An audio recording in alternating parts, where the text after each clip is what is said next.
Salut tout le monde. Vous allez bien? Qu'est-ce qu'il me fait lui? Ça va en ce mardi matin? Quelle heure est-il? Il est 20h. Il est 20h. Pouh. Il est 9h59 là. Bah dis donc. C'est bon, c'est l'heure. On y va. C'est bon, vous m'entendez bien? Tout va bien. Salut Pauline, comment ça va? Salut tout le monde. Salut Lydie, salut, comment ça va? T'as bien aimé le live d'hier? Bah ça me fait plaisir. Ça me fait plaisir. Moi aussi j'ai beaucoup aimé le live d'hier. Mais hier c'était lundi, aujourd'hui c'est mardi. Aujourd'hui c'est mardi les amis, nous sommes le 7 mai 2024. Merci à vous d'être là à l'heure. Et bienvenue à tous ceux qui arriveront en retard. Et bienvenue bien évidemment à tous ceux qui regarderont ce live en replay sur Twitch et sur YouTube. Avant de commencer, je remercie comme d'habitude tous nos abonnés Twitch qui sont juste ici. N'hésitez pas à vous réabonner si vous pouvez le faire via votre compte Amazon Prime. Si vous avez Amazon Prime, vous pouvez cliquer sur un petit truc qui va apparaître là et qui va vous permettre de vous réabonner tous les mois gratuitement. Il faut tout de même refaire le petit clic à chaque fois pour nous permettre de bénéficier d'un petit peu de sous-sous en plus. Donc merci beaucoup pour ça, ça nous aide beaucoup, ça augmente le chiffre d'affaires bien sûr. Bon sport à toi Dali, j'espère que ce live va t'intéresser. Ce matin, on va parler argent, parce qu'on est mardi matin, et que tous les mardis, on parle argent sur Twitch, et vous pouvez voir ce replay immédiatement sur Twitch si vous êtes abonné, et sur YouTube, il faut attendre 4 à 6 semaines généralement. Donc n'hésitez pas à venir sur Twitch, à nous rejoindre. Il y a pas mal de petites choses. Je vous rappelle, notre programme de live, il est assez fourni jusqu'à cet été. On vous propose 5 lives par semaine sur des sujets très divers et variés. Le lundi matin, vous avez rendez-vous avec moi pour un live un peu plus musical, pour se réveiller en douceur ou dans la bonne humeur, ça va dépendre de votre mood et du mien, voilà. Mais le lundi matin, on est dans la bonne ambiance, quoi. Donc il y a de la musique, il y a des infos, il y a de l'actualité, et il y a de la musique, et il y a de la musique, et vous pouvez chanter, danser, faire ce que vous voulez, voilà. Au lieu d'allumer Virgin Radio ou Fun Radio, ben, vous pouvez allumer ce live le lundi matin, tranquillement, de 9h30 à midi. Ensuite, le mardi, je suis avec vous tous les matins à partir de 10h jusqu'à 11h30 à peu près. Des fois midi, on parle 100% argent, épargne, investissement. Comment épargner, comment mieux gérer son argent, comment mieux gérer le budget de son foyer, tout simplement. Ce matin, dans le titre, vous l'avez vu, on va parler impôts, parce que on va parler assurance vie, PER, et PEA aussi, plan épargne action. On va comparer ensemble ce matin, ça va nous prendre une petite heure je pense. N'hésitez pas à préparer vos questions. Si au fur et à mesure de mon énoncé, il y a des choses qui ne sont pas claires, il faut poser des questions absolument.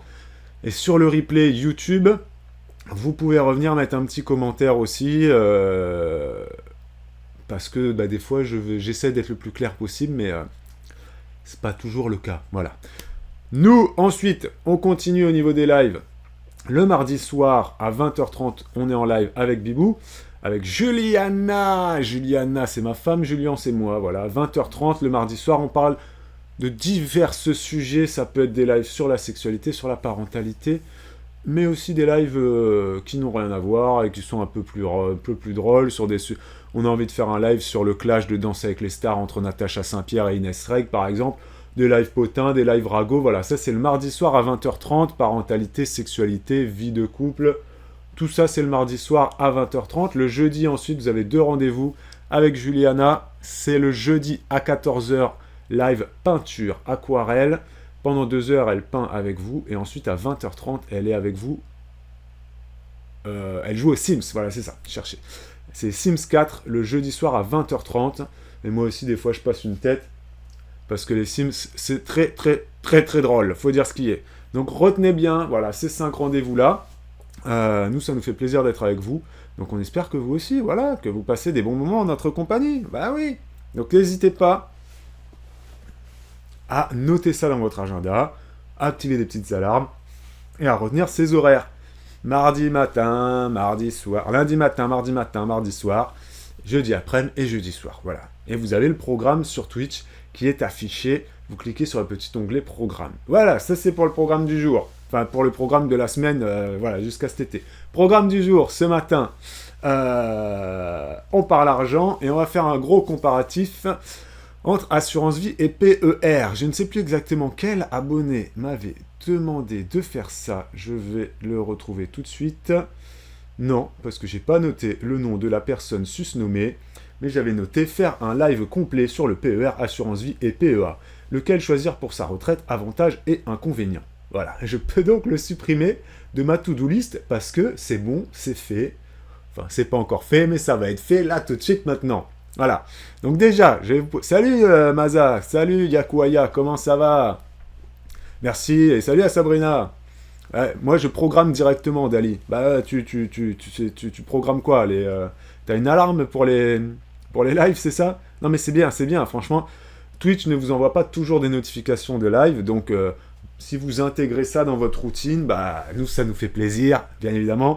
Plus il y a de gens qui nous regardent en live, plus on est content, bien évidemment, hein, ça c'est sûr. Et ceux qui ne peuvent pas regarder les lives, parce que bah, vous travaillez, parce que les horaires ne correspondent pas à votre vie, sur les replays, s'il vous plaît, mettez des commentaires. Très très important, si vous les regardez sur YouTube, bien sûr.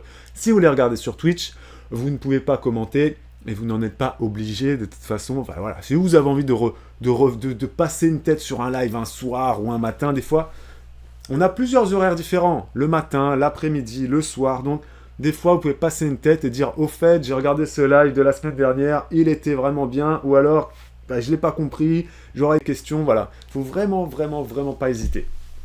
Et des fois, si vos questions ne correspondent pas au live en cours, bah, on les note et on les reporte pour les semaines suivantes, bien évidemment. Voilà. Et tu peux activer les notifications sur Twitch. Ah, mais j'ai un truc dans le nez qui me gêne. Je suis désolé, hein. Je vais arrêter cette webcam, parce que là, vous allez me voir me toucher le nez, ça fait une demi-heure que je suis en train de faire ça. C'est pas possible. Donc, je vais me moucher de façon forte et précise. Je vais vous laisser, bien évidemment, le micro, parce que comme ça, vous allez adorer ce magnifique son. Voilà. Et j'espère que vous avez terminé votre petit déjeuner. Voilà. Sur ce... Ah bah oui, on n'est pas sur France Télé, les gars. À un moment donné, il n'y a pas de censure ici. Hein. Voilà. On a le droit de se moucher. Hein. À la télé, tu peux pas... tu vois pas les gens se moucher à la télé. Donc effectivement, vous pouvez activer la notification sur Twitch. Merci à toi, Dali, de le faire. Et si vous avez activé la notif et que bah, vous ne recevez pas, mettez une petite alarme sur votre téléphone. Voilà. Donc ce matin, on y va. PER.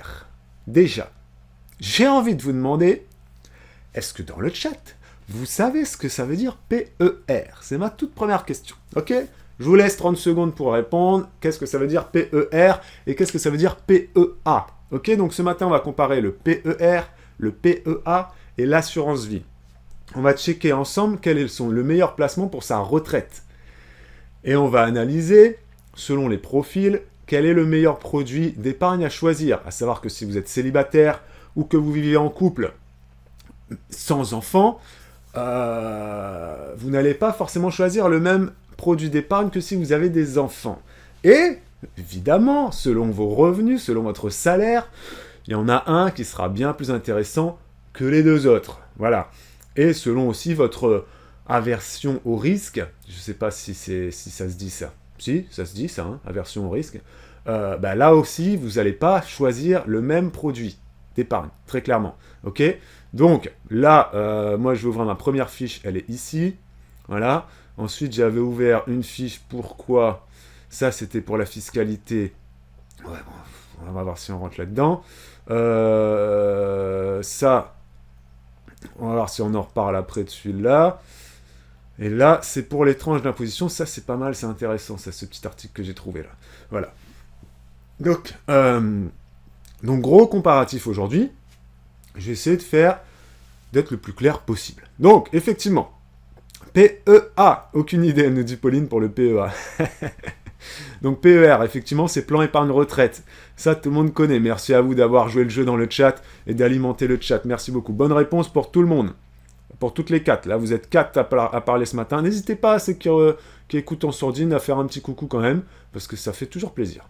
Donc c'est effectivement PER, vous avez bien trouvé, c'est plan épargne action, plan épargne retraite, PER, R, retraite, PE, plan épargne. Et donc le PEA, c'est plan épargne en action. Pauline, donc plan épargne en action, ça veut dire quoi ? Ça veut dire en gros que tu investis sur les marchés financiers. Voilà. Même si en soi, ton PER et ton assurance vie, tu investis aussi sur les marchés financiers. Mais via ton PEA, tu détiens en direct des actions d'entreprise. Même si en soi, c'est aussi un peu plus compliqué que ça, parce que via ton PEA, tu peux avoir un PEA sans avoir aucune action directe dedans.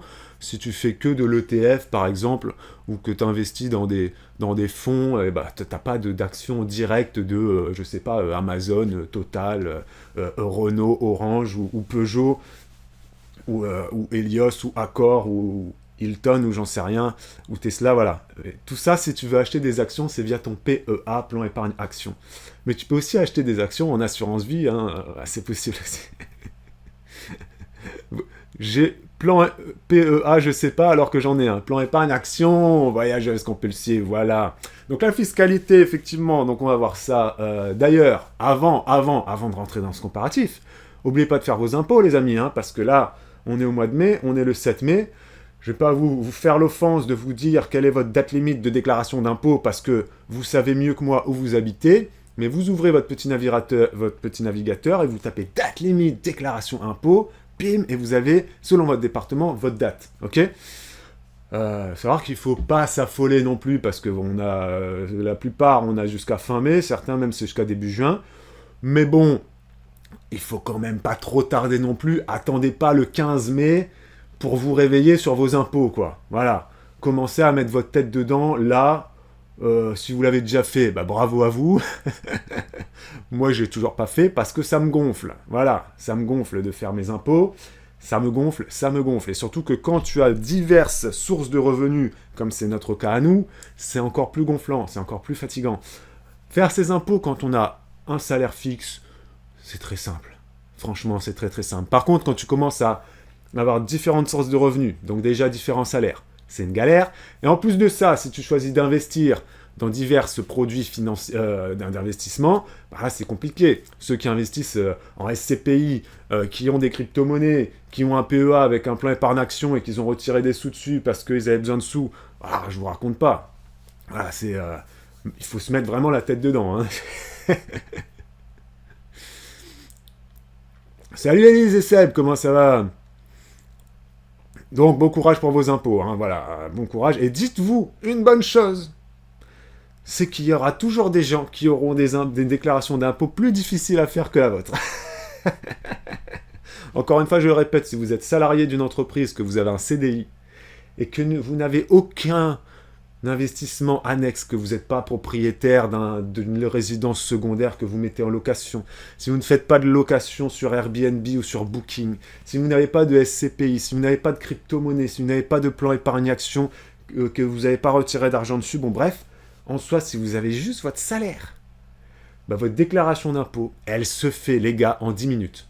En 10 minutes. Tu vérifies si ton salaire il est bien rentré.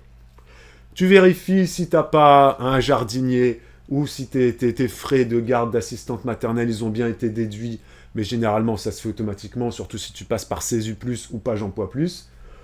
Si tu as une femme de ménage que tu payes pas en CESU, ou si tu as un jardinier que tu payes pas en CESU, tu as ta facture, tu rentres le montant de tes charges de jardinier ou de femme de ménage, et point barre, et c'est finito les bambinos. Hein.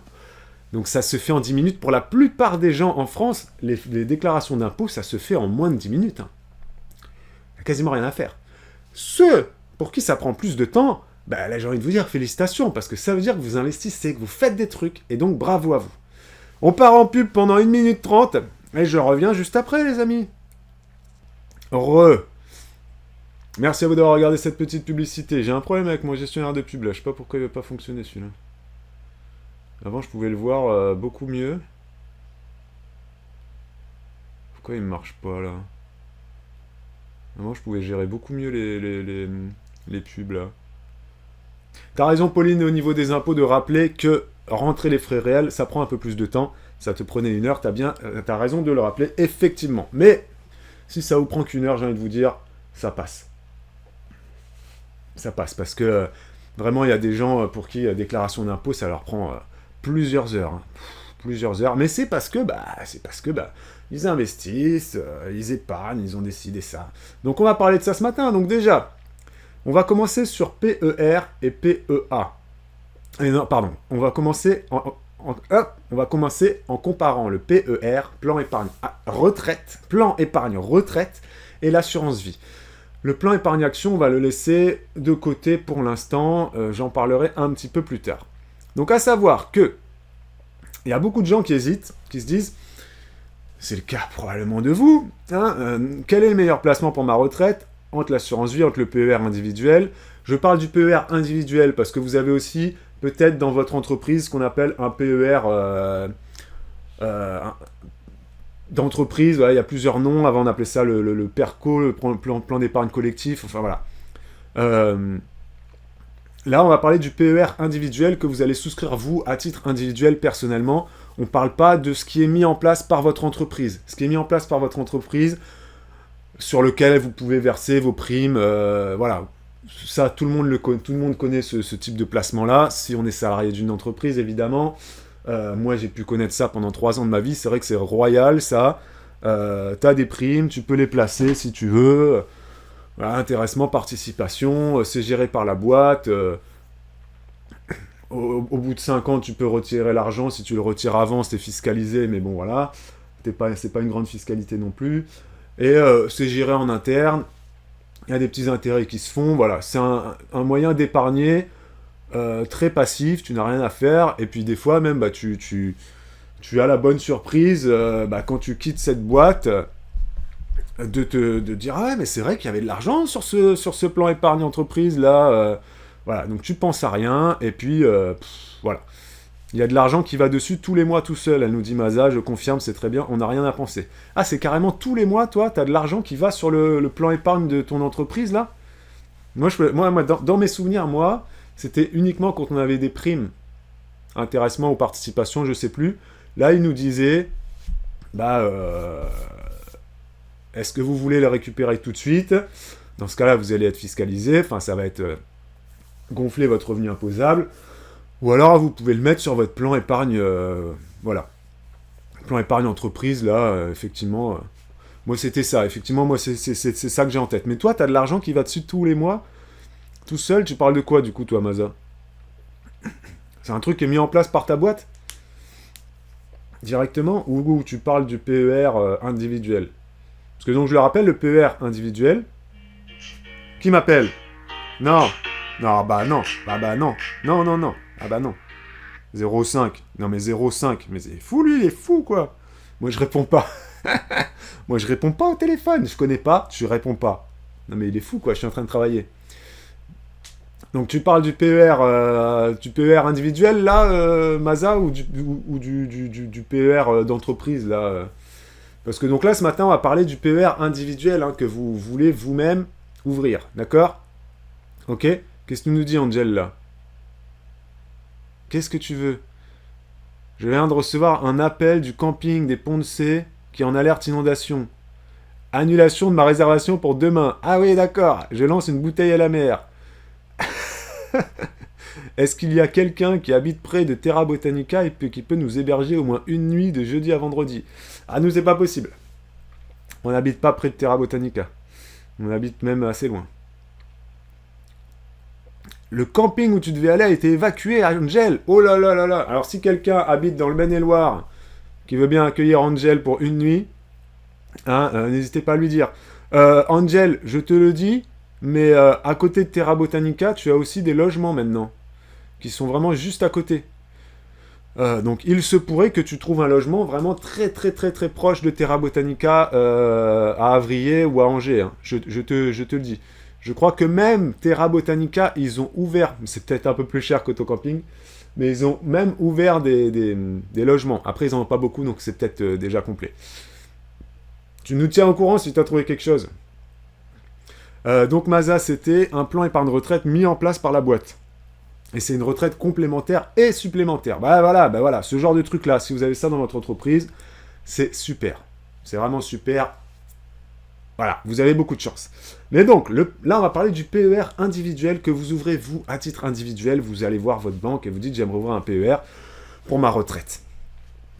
Et vous vous posez la question, est-ce que c'est mieux que j'ouvre un PER ou une assurance vie? Voilà. Donc, déjà, là, il y a plein d'avantages. Enfin, il y a plein déjà de similitudes. On va parler de la fiscalité après, hein, et de à quel profil ça correspond. Mais déjà, les similitudes, c'est que le PER individuel et l'assurance vie, c'est des enveloppes, c'est des produits d'épargne qui ont des modalités de souscription assez souples. N'importe qui peut ouvrir un PER ou une assurance vie. Faut que ça soit une personne physique, par contre. Une personne morale ne peut pas l'ouvrir. Donc, que vous soyez salarié ou travailleur non salarié, les fameux TNS, vous pouvez ouvrir les deux. Une personne à la retraite peut ouvrir aussi PER et assurance vie. Et vous pouvez même ouvrir un PER et une assurance vie pour votre enfant mineur. Voilà. Donc là-dessus, aucune différence. Les versements sont libres. Vous pouvez verser des montants récurrents sur les deux enveloppes, hein, que ce soit PER ou assurance vie. Sur ces deux enveloppes, vous pouvez faire des versements récurrents, vous pouvez faire des versements ponctuels d'une plus grosse somme. Bref, vous gérez vraiment comme vous voulez. Voilà, si vous avez une rentrée d'argent exceptionnelle, une grosse prime, etc., vous pouvez la verser en plus de vos versements mensuels. Vous pouvez et les versements mensuels ne sont pas obligatoires non plus. Voilà, c'est vous qui choisissez. Est-ce que vous mettez que 10 € par mois? Vraiment, vous faites comme vous voulez. Voilà. Il n'y a pas de montant, etc. Bref, c'est très très souple là-dessus. Les modalités de sortie également sont les mêmes. La fiscalité est différente, mais les modalités de sortie, c'est quasiment la même chose. Vous pouvez sortir votre argent sous forme de capital ou sous forme de rente. Sous forme de capital, ça veut dire que vous récupérez tout ce que vous avez placé d'un coup, vous prenez tout, ou alors vous choisissez sous forme de rente, c'est-à-dire que vous vous dites, je sais pas, au cours de mes 40 ans de vie active, j'ai pu mettre 100 000 € sur mon PER ou 100 000 € sur mon assurance vie, ça me fait une bonne retraite complémentaire. Soit vous décidez de retirer les 100 000 d'un coup, et dans ce cas-là, écoutez, vous faites ce que vous voulez avec, soit vous vous dites, je me verse 1 000 € tous les mois, en plus. Donc, la rente va petit à petit se déduire, etc. Et le capital qui reste placé sur l'assurance vie et le PER fait des petits lui aussi. Hein. Ça, c'est une notion importante. Hein. Voilà. Et vous pouvez aussi choisir, que ce soit PER ou assurance vie, vous pouvez aussi choisir soit de panacher entre sortie en capital ou sortie en rente. Voilà. Vous pouvez choisir de dire, je prends 50 000 € de capital et le reste, je le laisse de côté et je me fais ma petite rente avec ces 50 000 € restants. Voilà. Donc ça, c'est vraiment pour ça, je suis désolé, je suis en train de faire un truc en même temps, c'est pas facile de parler en même temps. Voilà. Faire deux trucs en même temps, pour nous les hommes, c'est compliqué. Hein.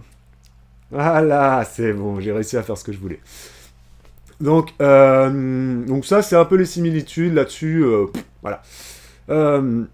Également aussi, similitude entre le PER et l'assurance vie, c'est que vous pouvez désigner vos bénéficiaires librement. Voilà. Hein, donc là-dessus, c'est très souple, très simple. Voilà. Ok. Ensuite, la disponibilité de l'épargne. Déjà, là, on arrive sur les différences maintenant. Grosse différence entre le PER et l'assurance vie, c'est que le PER, votre épargne, elle n'est pas disponible immédiatement. Contrairement à l'assurance vie. L'assurance vie, vous pouvez récupérer votre argent tout de suite.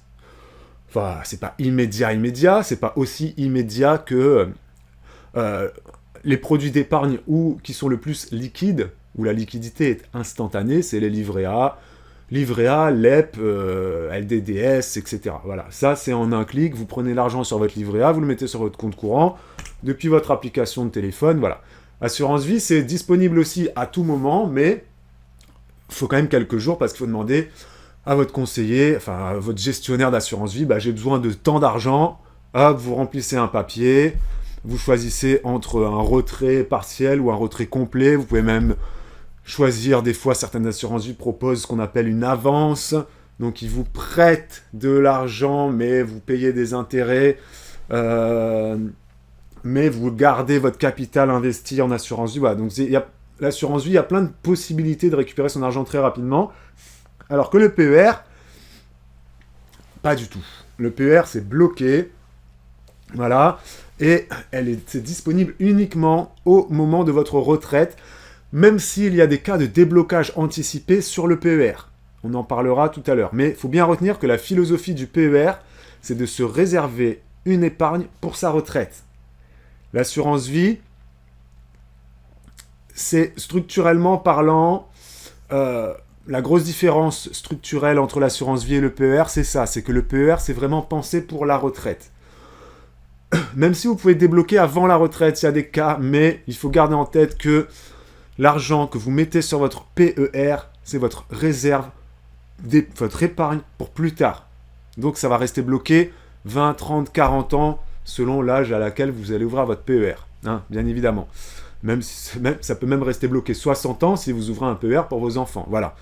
Mais il faut se dire que c'est de l'argent qui est là, qui ne bouge pas, qui va faire des petits, et donc qui va faire beaucoup de petits, hein, de l'argent que tu ne touches pas. La meilleure épargne qui soit, c'est une épargne que vous ne touchez pas, et qui va faire des petits au fur et à mesure du temps. Et une épargne que vous ne touchez pas et qui n'a pas de plafond. Parce que le livret A, à un moment donné, tu peux verser maximum 22 950 €. Voilà. Donc oui, il va peut-être continuer le livret A à faire des petits chaque année. Chaque année, le livret A, il fait des petits. Hein. Il y a des gens, ils ont des livrets A à 40 000 €. Hein, parce que ils ont mis 22 950 € dessus quand ils avaient 25 ans. Voilà, grand bien leur face. Il y a des gens, ils ont un peu de sous de côté, très jeunes. Voilà. Et à 60 ans, tes 22 950 €, ils ont fait tac, tac, tac, tac, tac, tac, tac, tac, tac, et puis voilà, tu vois, tu mets dessus. Enfin, tu mets plus dessus, mais ça fait des petits. Excusez-moi. Donc retenez ça. Hein, grosse différence structurelle entre ces deux produits, c'est que le PER est vraiment pensé pour la retraite. L'assurance vie aussi. Beaucoup de gens l'utilisent pour leur retraite, pour leurs vieux jours, l'idée c'est d'utiliser le capital de l'assurance vie et la plus-value aussi que tu as fait bien évidemment sur ton assurance vie au moment de ta retraite comme une retraite complémentaire. C'est important au moment de sa retraite d'avoir plusieurs sources de revenus. Vous aurez la retraite classique, voilà, que tout le monde aura. Si vous touchez pas de retraite, vous aurez au moins un minimum vieillesse, quelque chose qui tombera. Il y a des gens qui ont aussi une retraite qu'on appelle complémentaire, il y a même des retraites supplémentaires, ouais, Maza, elle nous a dit ça, retraite complémentaire et supplémentaire, et vous-même aussi, vous pouvez vous faire une retraite en plus, voilà. Comme ça, à la retraite, vous avez 3 ou 4 versements qui arrivent, et ça, c'est royal. Voilà. C'est à ça que ça sert une assurance vie ou un PER, c'est d'avoir quelque chose en plus de ce que vous allez déjà avoir, parce que vous cotisez, on cotise tous, toute notre vie, on cotise, hein. Donc on aura de l'argent qui va nous être versé par les caisses de retraite auxquelles on cotise. Même s'il y a des gens qui disent « moi j'aurai rien à la retraite », c'est faux, tu auras toujours quelque chose. Hein, les gens qui disent « j'aurai rien à la retraite », ils seront bien contents quand ils auront 1000 ou 1200 € qui tomberont au moment de la retraite. Vous voyez ce que je veux dire? On a tous quelque chose. Mais si on considère que 1000 ou 1200 € c'est pas assez, eh ben là, tout de suite maintenant, peu importe l'âge qu'on a, 20, 30, 40, 50 ans, même à 50 ans, il n'est pas trop tard pour commencer à mettre de l'argent de côté pour sa retraite. D'accord? Même à 50 ans, je le dis, à 50 ans, vous pouvez ouvrir une assurance vie ou un plan épargne retraite, même si en soi, à 50 ans, je ne suis pas sûr que le plan... Si, bon, faut voir. Et commencer à épargner pour sa retraite. Il n'est jamais trop tard pour épargner pour sa retraite. Jamais, jamais, jamais. Ok? Retenez toujours ça. Donc, l'objectif du PER, c'est vraiment de se constituer un complément de revenu pour sa retraite. Ok? Donc, c'est pour ça que, logiquement, il est bloqué jusqu'à votre retraite, jusqu'à l'âge légal. Voilà. Ok? De départ à la retraite ou jusqu'à votre départ effectif en retraite. Si vous décidez de partir en retraite avant l'âge légal de la retraite, vous pouvez débloquer votre PER. Hein. Ça, c'est aussi un truc très important. Élise, j'ai bien vu ta question. Est-ce qu'il y a un minimum à mettre tous les mois sur son PER? Les versements sont libres, tant dans leur montant que dans leur récurrence. Voilà. Vous pouvez prévoir d'épargner avec une certaine régularité ou d'effectuer des versements ponctuels. Voilà. Il n'y a pas d'obligation là-dessus, Élise et Seb. Il n'y a pas d'obligation sur les versements. Donc, après, ça va dépendre des PER. Probablement que selon les banques, selon les gens qui vont... tu peux ouvrir un PER... Il y a plein de gens plein de sociétés, d'entreprises qui te proposent un PER. Hein. Très clairement. Hein. Et peut-être que les modalités, selon les banques, selon les compagnies d'assurance, bah, peut-être que tu vas avoir des PER où ils t'obligent à faire un versement de 10 euros. Là-dessus, j'en sais rien, Pauline. Élise, j'en sais rien. Salut Pauline. Ah, c'est Pauline qui s'en va, je me suis confondu. Au niveau des versements, je pense que ça va dépendre du gestionnaire, tout simplement. Voilà. Mais il faut retenir que le PER, c'est vraiment un investissement sur le long terme. C'est très important à retenir ça. Et que ton PER, une spécificité aussi du PER, c'est que la gestion va être encadrée, va être réglementairement encadrée, et ça va être ce qu'on appelle la gestion pilotée. La gestion pilotée, ça veut dire qu'en gros, ton PER, c'est pas toi qui va décider ce que tu en fais, enfin, où tu places l'argent, etc., etc. Vous voyez ce que je veux dire? C'est la gestion pilotée, c'est tu donnes la main au gestionnaire qui va gérer ton PER, donc ça peut être une banque, une compagnie d'assurance, voilà, tu choisis qui tu veux, et tu vas lui dire, j'aimerais un équilibre entre risque et enfin, quelle est ton aversion au risque? Est-ce que tu veux Est-ce que tu recherches de la performance? Est-ce que tu veux un peu plus de risque? Ou est-ce que tu préfères plus de sécurité? Voilà. Et donc, tu vas laisser la gestion de ton PER à l'entreprise dans laquelle tu as ouvert ton PER. Voilà. C'est ce qu'on appelle la gestion pilotée. OK? Et donc, c'est un mode de gestion qui est maintenant... qui est proposé par défaut sur le PER. Voilà. Et ce qui est préconisé. Voilà. Même si il y a certains PER où tu peux opter pour la gestion libre. Voilà. C'est un peu ce que tu veux. Et en assurance vie, c'est pareil. En assurance vie, tu as la gestion libre et tu as aussi la gestion pilotée. Voilà. Donc là-dessus, on est un peu sur les mêmes choses. Les cas de déblocage anticipé pour le PER, il va y avoir l'achat de votre résidence principale. Donc là, si vous achetez votre résidence principale, vous pouvez débloquer votre PER. Mais si tu as ouvert un PER et que dans ta tête, tu te dis, dans 5 ans, je vais acheter ma maison et donc je vais fermer mon PER, c'est pas forcément la meilleure idée du monde. Voilà. Parce que fiscalement parlant, ça coûte des sous quand même. On va voir après. Vraiment, un PER, il faut le garder sur le long terme parce que sinon... L'avantage fiscal que tu vas avoir sur le PER, il ne sera pas intéressant. Si tu fermes ton PER au bout de 5 ans ou de 10 ans, les gains ne seront pas suffisamment, suffisamment intéressants. Donc, mais on reparlera de la fiscalité ensuite plus tard. Et il y a également d'autres cas de déblocage anticipé du PER. Les cas classiques... des accidents de la vie, voilà, je ne vais pas vous rentrer dans les détails, mais vous pouvez aussi débloquer un PER pour d'autres raisons, voilà. Et au niveau de l'assurance vie, là, c'est un peu plus souple, c'est pas forcément un produit d'épargne que tu vas ouvrir pour ta retraite, mais beaucoup de gens l'utilisent pour ça, moi le premier, mais là, le gros avantage de l'assurance vie, c'est que tu peux retirer de l'argent un petit peu quand tu veux. Idéalement, c'est mieux d'attendre les 8 ans pour bénéficier d'une fiscalité un peu plus avantageuse quand même. Donc de ne pas trop toucher à son assurance vie les 8 premières années. Parce qu'à partir de 8 ans, la fiscalité, elle est carrément avantageuse. Il y en a quasiment pas. Voilà. Mais tu peux retirer des sous un peu quand tu veux pour financer les études de tes enfants, les aider à payer le permis de conduire, les aider à acheter leur premier appartement. Tu peux retirer un peu d'argent de ton assurance vie un petit peu comme tu veux. Donc l'assurance vie, moi je vois plus ça comme un produit d'épargne pour la famille, et le PER plutôt un produit d'épargne très individuel pour sa retraite personnelle. Donc chaque membre du couple ouvre son PER pour soi, et une assurance vie peut-être potentiellement pour plus large pour la famille.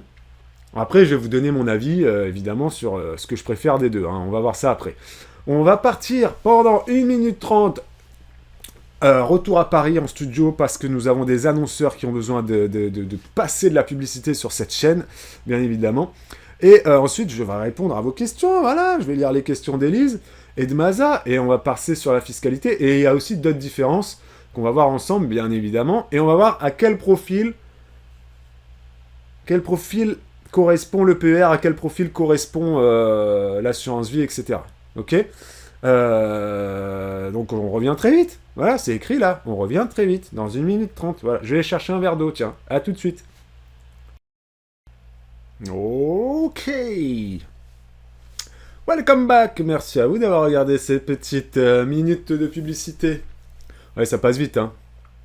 Ça passe beaucoup plus vite qu'à la télévision, la pub, hein, sur Twitch, hein, bien sûr. Merci à vous d'être là encore ce matin. On est toujours le mardi 7 mai 2024, 10h38. Donc là, on a fait le comparatif entre les similitudes et les petites différences entre le PER et l'assurance vie. On continue là-dessus. Et pour rappel, le PEA, j'en parlerai un petit peu plus tard. Maintenant, on va parler de la fiscalité. Alors d'abord, je vais répondre aux questions. Alors, Amaza qui dit, est-ce que si on prend de l'argent sur le PER, il se ferme automatiquement? Ah! Oh là là là là là, bonne question, Amaza. J'aurais dû la chercher pendant la pub. J'en ai pas la moindre idée. Mais je crois que le PER, tu peux pas récupérer une partie de ton argent. Alors là, je sais pas du tout. J'ai pas la science infuse, vous voyez, hein.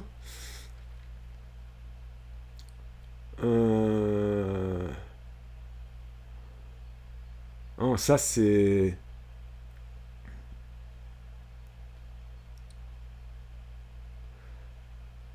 Ouais, tu peux récupérer de façon anticipée.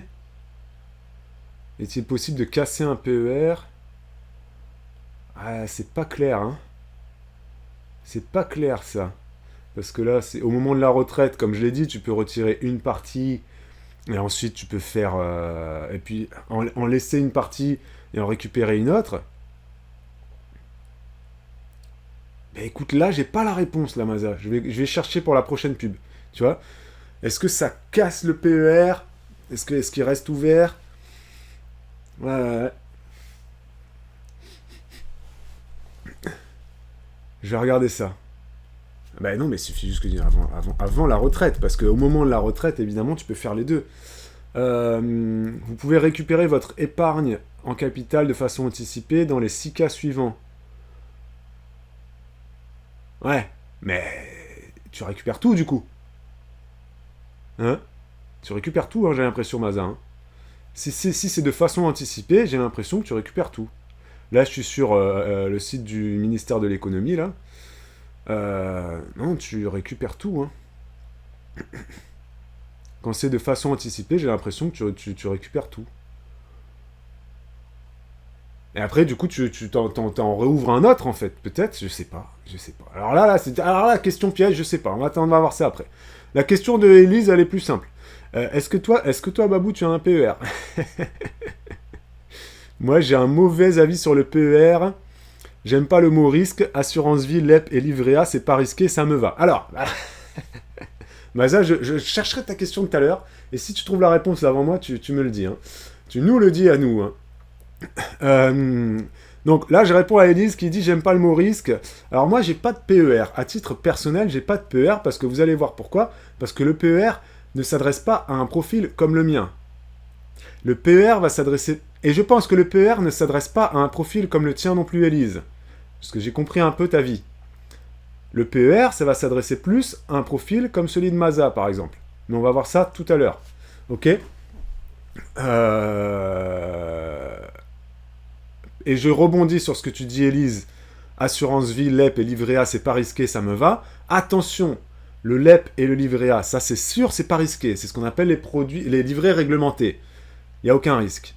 Par contre, l'assurance vie, Élise, désolé de casser peut-être une idée reçue, il y a quand même un risque. Hein. Voilà, l'assurance vie, il y a quand même un risque. Sauf si tu mets toute ton épargne sur ce qu'on appelle le fonds de garantie en euros de l'assurance vie, mais ce n'est plus possible, hein, parce que maintenant, une majorité des gestionnaires d'assurance vie demandent quand même à ajouter une petite part de risque dans son assurance vie pour placer son argent sur les marchés financiers. Et donc, tu as en toute logique sur ton assurance vie, si tu as choisi la gestion pilotée ou la gestion sous mandat, là, ils vont toujours te dire, voilà, est-ce que vous voulez du 80-20, du 70-30, du 50-50, voilà. Si tu choisis du 80-20, tu as 80% qui est sécurisé et 20% qui est un peu placé sur des placements un peu plus risqués, mais c'est pas risqué, c'est pas grand risque, toi, tu vois ce que je veux dire. Tu investis sur les marchés financiers, et les marchés financiers, donc c'est la bourse, sur les 40 dernières années, je vais chercher vite fait combien ça a fait sur les 40 dernières années. Ça ne fait que de monter. Hein. En gros, en fait, les Français ont peur du risque. Les Français ont peur du risque et les Français ont peur de la bourse parce qu'ils se disent la bourse ça monte, ça descend, ça monte, ça descend. Ah, ça c'est ce qu'on appelle les crypto-monnaies. Hein. La bourse ça monte et ça descend, oui, mais sur le long terme, sur le très long terme, la bourse il n'y a aucun risque. Mais le très long terme c'est 30, 40 ans, bien évidemment, ok. Mais là on part sur le PEA, là tu m'amènes sur le PEA, plan épargne action aussi, parce que voilà. Mais pour l'instant, on va rester sur l'assurance vie et le PER. Fiscalité, c'est parti. Alors, gros avantage du PER au niveau de la fiscalité, c'est que vous avez un avantage fiscal à l'entrée. Ça, je vous l'avais déjà dit. C'est-à-dire que le montant que vous allez verser à l'ouverture de votre PER va être déduit de votre revenu imposable, dans une certaine limite, bien évidemment. Voilà. Si vous mettez, je sais pas, 30 000 euros sur votre PER, vous n'allez pas avoir 30 000 euros de réduction d'impôt. Non, parce que sinon, ça veut dire que vous avez des réductions d'impôt pendant quand même pas mal d'années. Voilà. La réduction d'impôt que vous allez avoir va dépendre de votre situation fiscale, votre situation maritale, votre taux marginal d'imposition, bref. Pas tac ou fin. Mais vous allez bénéficier d'une économie d'impôt à l'entrée du PER. Ok ? Et ça, c'est vraiment le gros avantage. À l'assurance vie, par contre, si tu mets 10 000 euros sur ton assurance vie, tu ne vas absolument pas bénéficier d'une quelconque réduction d'impôt. D'accord ? Ok ? Donc le gros avantage fiscal du PER, c'est ça, c'est réduction d'impôt à l'entrée. Donc déjà, vous voyez que là, on élimine un grand nombre de personnes. Les gens qui sont non imposables, c'est le cas d'Élise, elle vient de le dire dans le chat, le PER ne sert pour moi à rien. Voilà. Le PER, déjà, si tu es non imposable, ça ne sert à rien d'aller vers le PER. L'assurance vie sera beaucoup plus intéressant pour les gens qui sont non imposables. Pour les gens qui payent des impôts, on va voir si le PER est adapté à tous les profils. Pas forcément non plus, vous allez le voir, d'accord ? Mais, gros avantage fiscal, à l'entrée, c'est très intéressant. Il y a beaucoup de gens qui ouvrent un PER parce que la logique du PER, c'est quoi ? C'est qu'en fait, l'idée, c'est de se dire, on va récompenser, entre guillemets, les gens qui épargnent tout de suite maintenant au cours de leur vie active et qui bloquent cette épargne jusqu'à la retraite. On va les récompenser tout de suite là maintenant. Et l'idée, c'est de se dire que tout de suite là maintenant, ils sont actifs, donc ils gagnent beaucoup d'argent, donc ils payent plus d'impôts que quand ils seront à la retraite. Donc au moment de la retraite, quand il va falloir sortir l'argent du PER, il va falloir sortir l'argent du PER et c'est là que tu vas payer des impôts. Le PER, c'est vraiment une grosse différence, c'est que au moment de l'entrée du PER, tu as un cadeau fiscal. Par contre, au moment de ta sortie du PER, là, tu vas devoir payer. Mais tu vas devoir payer, et en toute logique, au moment de ta retraite, et donc en toute logique au moment où tes revenus auront baissé. Donc ton imposition prang, ping, à la sortie du PER, elle va être importante, mais vu que tu es à la retraite, l'idée c'était ça, l'idée de ce produit-là, bah en soi, ça va pas te martyriser non plus trop dans... Voilà. C'est un peu l'idée du produit, du PER. Et l'idée aussi, c'est d'expliquer aux gens, de leur dire, bah, vous allez faire un effort d'épargne tout de suite, mais en fait, cet effort d'épargne, il va pas vous coûter, il va vous coûter moins que ce que vous épargnez. Si vous mettez 10 000 euros, par exemple, vous mettez 10 000 euros sur votre PER, et que vous êtes imposé sur la tranche marginale de 30%, eh ben, vous allez avoir 3 000 euros de réduction d'impôt. Voilà. Donc au final, vous allez pouvoir épargner 10 000 euros et ça vous aura coûté 7 000 instantanément. Enfin, sur l'année en cours. Il faut attendre d'arriver au mois de mai quand les impôts vous rembourseront, vous feront la déduction fiscale. Donc ça, c'est le gros avantage du PER. Il y a une limite de montant. Hein. Là, je vous ai donné la limite. Ok, mais il y a quand même une certaine limite. Hein. Là, je vous ai donné l'exemple des 3 000 euros. Ça, c'est un exemple qui existe. Voilà, c'est possible. Si vous mettez 10 000 que vous êtes imposé sur la tranche de 30%, bah, vous récupérez 3 000 en réduction d'impôt. Donc, votre effort d'épargne aura été de 7 000 pour 10 000 euros épargnés. Ça, c'est très intéressant. Mais il y a quand même une limite. Hein. Voilà. Vous n'allez pas pouvoir déduire 30 000 euros d'impôt. Vous voyez ce que je veux dire. Sinon, toutes les grandes fortunes, ils ouvriraient un PER. Et puis, non. Le PER, c'est destiné à monsieur, madame, tout le monde. Hein. D'accord ça, c'est important aussi de le comprendre. C'est pas destiné aux grands pontes, aux plus riches. Eux, ils ont des moyens d'optimisation fiscale bien plus obscurs et bien plus importants que seuls eux connaissent que notre petit PER. Voilà, le PER, c'est pour monsieur, madame, tout le monde. Mais c'est une optimisation fiscale très intéressante. Voilà. Ok ? Donc ça, c'est très intéressant. L'assurance vie, par contre, verser de l'argent sur une assurance vie ne vous ouvre aucun avantage fiscal. Par contre, à la sortie, la fiscalité de l'assurance vie est beaucoup plus faible. D'accord ? Ça, c'est quelque chose de très important à prendre en compte. Donc, retenez cette phrase. D'accord ? La fiscalité de l'assurance vie est beaucoup plus faible à la sortie. Ok ? Je ne vais pas rentrer dans les détails, mais quand même, j'essaie de vous lire un paragraphe, un seul, que j'ai jugé assez simple à comprendre. Mais c'est vraiment le seul que j'ai sélectionné parce que tout le reste que j'ai pu lire, c'est compréhensible. Je comprends ce que je lis. Mais à vulgariser, c'est très dur. Donc, je vous laisserai ensuite vous-même faire vos recherches si le PER vous intéresse. D'accord ? Parce que voilà, comment vous dire, hein, c'est pas non plus très simple à comprendre. Qu'est-ce que tu nous dis, voyageuse compulsive ? Ah voilà, je ne suis pas imposable, donc ce n'était pas intéressant pour moi d'ouvrir un PER. Voilà, effectivement. Peut-être qu'un jour, ton conseiller t'a proposé un PER, et qu'après, bah, il a vu que tu payais pas d'impôt, et puis il s'est dit, ah bah non. En fait, madame, le PER n'est pas fait pour vous. Voilà. Donc, retenez ça. Si vous n'êtes pas imposable, le PER, vous oubliez. Ok ? D'accord ? Donc, au niveau de la fiscalité, et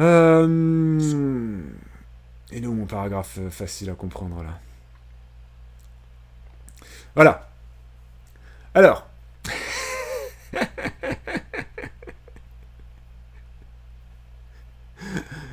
Je rigole parce que c'est vraiment pas facile. Franchement, les gens qui ont pour métier, les gens qui sont fiscalistes, juristes, etc., j'ai envie de vous dire un truc. Hein. C'est le genre de métier, si tu maîtrises ça, t'es le roi du monde. Je vous jure, c'est vrai. Hein. Les gens qui sont juristes, fiscalistes, qui maîtrisent le droit, la fiscalité, quand tu maîtrises ces notions-là, mais t'es le roi du monde. Pour moi, t'es au-dessus des ingénieurs, des médecins, etc. C'est vraiment, hein, parce que j'ai pas envie de dire l'argent dirige le monde, mais si, quand même un peu, tu vois, je veux dire. Et quand tu vois toute la complexité, là, je me marre parce que je suis en train de lire un paragraphe que tout à l'heure j'ai jugé quand même assez simple à comprendre, mais en fait, je suis en train de le relire, je me dis, putain, mais c'est tellement dur de vulgariser la fiscalité du PER. J'ai presque limite envie de vous dire, le PER, retenez juste avantage fiscal à l'entrée, fiscalité importante à la sortie. Et assurance vie, aucun cadeau à l'entrée. Par contre, fiscalité très faible à la sortie. Parce que là, je vais vous lire le truc. Alors, non, non, mais je te jure, j'ai même pas envie de le lire, je te jure. La fiscalité appliquée à la rente issue d'un PER diffère en fonction du compartiment concerné. Non, c'est trop compliqué. Non, je vais pas vous lire ça. Je vais pas vous lire ça. Retenez juste que la fiscalité, quand vous allez sortir, vous allez payer votre assurance vie. Si vous sortez de votre assurance vie, vous dites, j'ai envie de retirer, j'ai 10 000 euros sur mon assurance vie, je retire mes 10 000 euros. Vous allez être fiscalisé hein, sur l'assurance vie, hein, d'accord? Ça, c'est quelque chose qu'il faut retenir. Hein. Mais sur l'assurance vie, vous allez être fiscalisé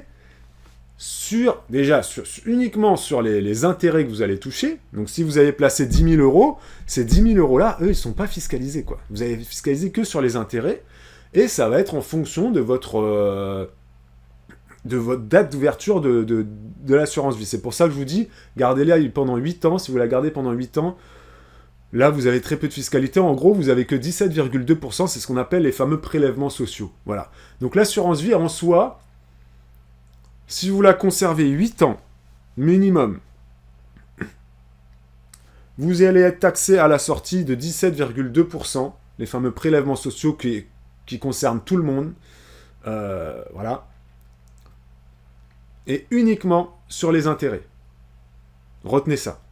Le PER, par contre, vous allez être fiscalisé à hauteur de votre taux marginal d'imposition. Donc, si vous êtes imposé à 11%, ben vous allez être taxé de 11%, plus les fameux 17,2% de prélèvements sociaux qui sont dus à tout le monde. Voilà. Et encore, j'ai envie de vous dire, c'est même pas vrai ce que je viens de dire, parce que vous allez être taxé au minimum de 30%. C'est la fameuse flat tax. Donc en gros, l'assurance vie est bien plus intéressante fiscalement parlant. Voilà, on va s'arrêter là parce qu'effectivement c'est trop compliqué. L'assurance vie c'est le plus intéressant, très clairement. Pour vos enfants, pour vous-même, au niveau fiscal, à la sortie, c'est le plus intéressant, très clairement. En cas de décès, là encore, l'assurance vie est plus intéressante que le PER. Pour vos enfants, pour vos bénéficiaires, là encore, l'assurance vie est plus intéressante fiscalement parlant que le PER. Quand je dis c'est plus intéressant fiscalement parlant, si cette phrase n'est pas claire, ça veut dire que vous allez payer moins d'impôts dessus, vous allez être moins taxé dessus. Ok? En gros, votre PER, il va être utile uniquement si là, tout de suite maintenant, vous payez beaucoup d'impôts. Voilà. Si vous êtes dans la tranche de 30%, je vous conseille d'ouvrir un PER là tout de suite maintenant, parce que ça va vous permettre de déduire quand même pas mal. Mais, gardez aussi une assurance vie à côté. Pourquoi pas faire les deux? Il y a plein de gens qui boudent le PER, hein, à tort aussi. À tort. Parce qu'il y a pas mal de gens pour qui le PER est vraiment quelque chose de très intéressant. En fait, PER et assurance vie, ça reste des enveloppes qui sont complémentaires, qui ne sont pas forcément concurrentes. Je le répète quand même, si vous n'êtes pas imposable, vous allez que sur l'assurance vie. Le PER, il ne sert à rien. D'accord? Mais, si vous payez des impôts, et que vous êtes dans la tranche de 30%, si vous êtes dans la tranche de 11%, là, c'est où elles sont mes tranches d'imposition? Voilà, tranche. Donc, si vous gagnez moins de 28 797 euros par an, vous êtes dans cette tranche de 11% d'imposition, je ne suis pas persuadé que le PER soit très intéressant. Parce qu'en soi, vous n'allez pas payer beaucoup d'impôts non plus. Voilà. Un célibataire qui touche 28 000 euros par an, il est payé 28 000 euros par an, ça fait quoi ça? Ouais, ça fait un salaire... Mais même un célibataire au SMIC, hein. Un célibataire au SMIC, il paye des impôts, hein, parce qu'un célibataire au SMIC, il est aux alentours de 20 000 l'année, quoi, vous voyez. Il va payer un petit peu d'impôts, hein, il va rentrer dans cette tranche de 11%. Mais bon, il va payer des impôts, pas sur tout non plus, il va payer des impôts de 11 000 à 20 000, voilà. En dessous de 11 000, vous ne payez pas d'impôts. Mais bon, quand tu es dans la tranche d'imposition de 11%, franchement, tu ne payes pas beaucoup d'impôts. Moi, je me rappelle, on avait une copine, à un moment donné, elle a commencé à avoir un salaire, à avoir une augmentation de salaire, et puis on parlait comme ça à argent, et puis elle me disait, oh, je suis dégoûté, cette année, je paye 200 euros d'impôts. J'ai dit, mais, ok, ouais, mais t'as été augmentée de combien? Je sais plus de combien elle a été augmentée, vous voyez. Mais le fait qu'elle a été augmentée, ça a fait qu'elle est passée au-dessus, vous voyez.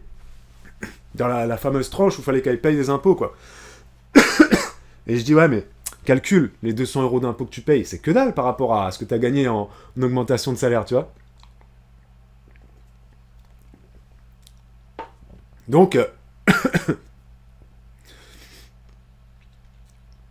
donc je reviens sur ce que je disais sur le PER, voilà. Pour moi, c'est uniquement si vous êtes dans la tranche de 30%, 30% ou 41%, bref, grand bien vous en fasse si vous êtes dans la tranche à 41% d'imposition, c'est que vous gagnez plus de 80 000 € par an.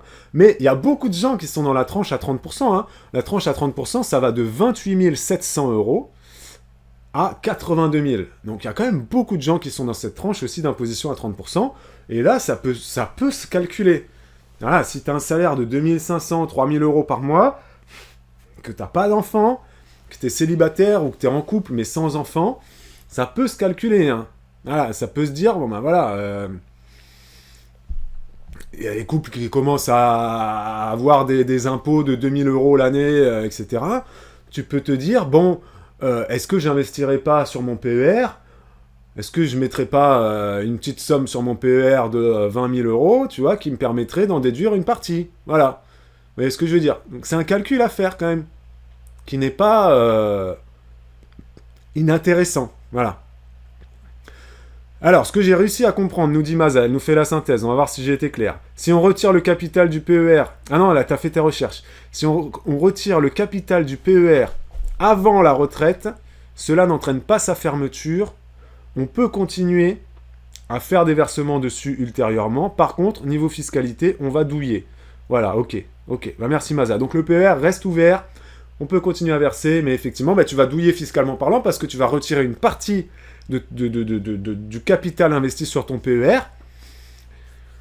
Et donc, bah oui, si tu es encore actif, eh ben ça va faire... ouais, tu vas douiller. C'est pas l'idée du PER.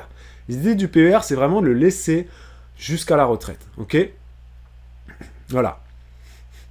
Donc, effectivement, voyageuse compulsive, comme tu le résumes bien, la fiscalité niveau PER, elle n'est pas top à la sortie. Par contre, à l'entrée, la déduction d'impôt, elle est intéressante. Ok? Et tu nous dis, voyageuse compulsive, mon chéri, lui, il travaille en Suisse, il est prélevé à la source, du coup, je ne suis même pas sûr qu'il pourrait déduire. Alors si, la déduction fiscale voyageuse compulsive, que tu décides d'être prélevé à la source ou pas, après, ton chéri, il paye des impôts en France. Ou il paye des impôts en Suisse. Parce que si fiscalement il est rattaché à la Suisse, ton chéri, là, je sais même pas me demander. Alors là, c'est une question encore plus compliquée que la question de Maza tout à l'heure. Je sais pas du tout si tu es fiscalement imposé en Suisse, est-ce que le PER te concerne ou pas? Selon moi, non. Pourquoi la France te ferait un cadeau fiscal si tu payes pas tes impôts en France? Donc s'il paye ses impôts en Suisse, ton chéri, à mon avis, le PER, c'est pas fait pour vous. Hein. Laisse tomber, hein. Voilà. C'est prélevé pour la Suisse. C'est prélevé pour la Suisse, mais il fait sa déclaration en France. Ouais, d'accord, oui. Mais l'argent va en Suisse. L'argent va pas en France. Ton chéri paye pas d'impôt sur le revenu à la France, quoi. Vu qu'il travaille en Suisse. Voilà, c'est ça. Élisée Seb qui dit « Pendant des années, je pensais qu'une assurance vie, ça voulait dire le jackpot pour les enfants en cas de décès. » Non, ça c'est ce qu'on appelle l'assurance décès, Élisée Seb. L'assurance décès, mais ça n'a rien à voir, ça n'a rien à voir. Et on va pas en parler ce matin, j'en ai suffisamment parlé de ce truc-là. Et pour moi, c'est une arnaque sans nom. Voilà. Il y a aussi d'autres noms maintenant, ils appellent ça garantie accident de la vie. Voilà, mais je suis contre ce type d'assurance-là. Voilà. Ça, c'est une histoire entre la France et la Suisse, donc on ne sait pas ce qui part où. Ah ouais, bah oui, c'est vrai qu'après, on ne sait pas quels sont les accords fiscaux entre les pays. Ouais, effectivement, tu as bien raison de le rappeler. Donc, fiscalité, voilà. Là, on a fait le petit tour de la fiscalité. Hein, et ensuite, maintenant, on va parler des différents types de profils. À qui est-ce que ça s'adresse? Et je vais vous lire des petits exemples de familles pacsées, mariées, avec un enfant, avec 2 enfants. On va faire un petit peu le tour de tout ça. Ah, voir si le PER peut être intéressant pour vous ou pas. Voilà, c'est ça l'idée. Et après, on parlera du fameux PEA, plan épargne en action. D'accord? Ça marche pour vous? On va partir en pub. Je reviens tout de suite, dans 1 minute et 30 secondes. À toutes. Ok, welcome back. Merci à vous d'avoir regardé cette petite publicité.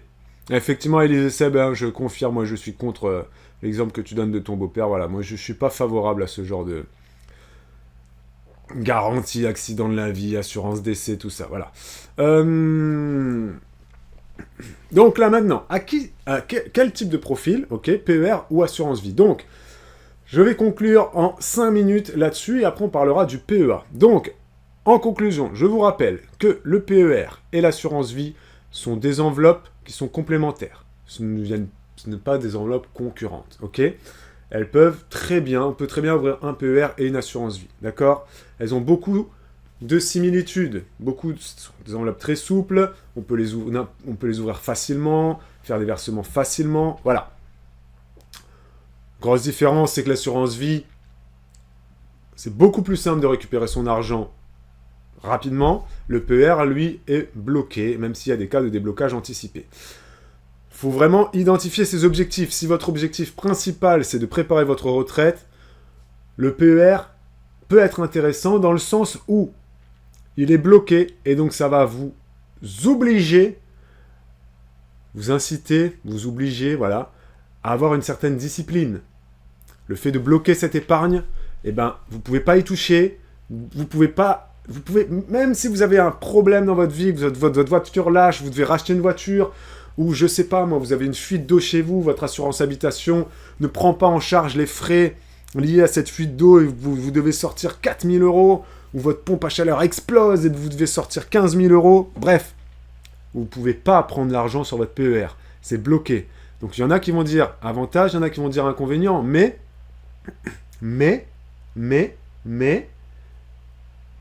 c'est quand même le fait que ça soit bloqué, ça peut aider beaucoup de gens, parce qu'il y a beaucoup de gens, ils sont pas disciplinés. Et dès qu'ils ont besoin d'un tout petit peu d'argent, ils vont piocher dans le livret A, ils vont piocher dans ci, ils vont piocher dans ça, ils vont même piocher dans l'assurance vie. Ah, ma voiture, ah, j'avais pas prévu 1 500 € de réparation. Ah, j'ai pas d'argent sur le livret A. Ah, j'en ai un peu sur l'assurance vie des enfants. Ah, bah, je pioche. Ça, voilà. Moi, ça me dérange beaucoup, les gens qui font ça. Les piocheurs, là, ils vont piocher à tort et à travers, tout le temps, à droite, à gauche. Le PER, l'avantage, c'est qu'il est bloqué. Donc, ça t'oblige à avoir une discipline. Enfin, ça t'oblige pas même pas à avoir une discipline. Tu peux pas faire autrement. Voilà, c'est bloqué, c'est bloqué. Voilà, donc cherche pas, c'est bloqué, tu peux pas débloquer le truc. Sauf si tu achètes ta maison, ou ci ou ça, mais bon, voilà. Si, cependant, votre objectif de préparer votre retraite, c'est pas forcément l'objectif principal de votre vie, ça reste un objectif secondaire, que vous considérez que vous êtes encore loin de la retraite, etc., l'assurance vie et la souplesse de l'assurance vie est plus intéressant. Voilà. Même si en soi, vous pouvez quand même ouvrir les deux. Voilà, c'est vraiment selon... C'est pas interdit d'ouvrir les deux. Il faut bien retenir ça. Ça reste des produits complémentaires. Et vous pouvez répartir votre épargne un peu comme vous voulez dedans. Voilà. Vous pouvez vous dire, bah, j'ai envie de bloquer tous les ans au moins 1 000 €, et bien tous les ans, si vous avez envie de bloquer au moins 1 000 €, ben, le PER, il est là pour ça. Voilà. Le PEL aussi, hein, le plan épargne logement aussi, il est là pour être bloqué parce que en soi, le PEL, tu peux pas y toucher. Mais bon, le PEL, c'est une enveloppe, c'est un produit d'épargne qui est bloqué, qui a vocation à être débloqué pour l'achat d'une résidence principale, le PEL, plan épargne logement, mais le rendement du PEL, c'est bidon, c'est nul, franchement, c'est moins de 2%. Voilà. Le PER vous rapportera, le plan épargne retraite vous rapportera beaucoup plus d'argent. Si vous cherchez vraiment un produit bloqué, le PER est plus intéressant. Voilà. Très clairement. Ok ? Ensuite, là, on a passé en revue les objectifs. Ensuite, la fiscalité. Donc, je le redis, si vous n'êtes pas imposable, privilégiez l'assurance vie. Par contre, si vous êtes bien installé dans votre vie active, vous commencez à avoir un bon petit salaire, que vous arrivez à mettre de l'argent de côté, que votre livret A il est plein, et que vous vous dites, bah voilà, j'aimerais payer moins d'impôts, PER, ok? Et je vous le dis, il faut être au moins dans la tranche d'imposition de 30%. Si vous êtes dans la tranche de 11%, c'est pas suffisamment intéressant. Le PER va vous permettre, c'est un gros cadeau fiscal à l'entrée. Et surtout, retenez que l'idée du PER, c'est qu'à moment de la retraite, on récupère l'argent du PER au moment de la retraite. Donc au moment de la retraite, vos revenus baissent. Donc en toute logique, il se pourrait, et puis en plus vous avez plus vos enfants à charge aussi à la retraite, hein, parce que faut pas oublier ça. Hein. En plus de ça, vos revenus baissent, et en plus de ça, vous avez plus vos enfants à charge. Donc en toute logique à la retraite, votre taux marginal d'imposition, votre TMI, il baisse. Si vous étiez dans la tranche de 30%, vous allez peut-être passer dans la tranche de 11%. Et donc là, vous allez retirer de l'argent sur votre PER à ce moment-là, et vous n'allez pas être fiscalement imposé sur la tranche d'imposition de 30%. Vous allez être imposé sur la tranche d'imposition plus basse, plus faible. Voilà. Votre fiscalité sera moins lourde. Voilà. Donc, votre PER vous rapportera plus. Voilà, c'est ça l'idée.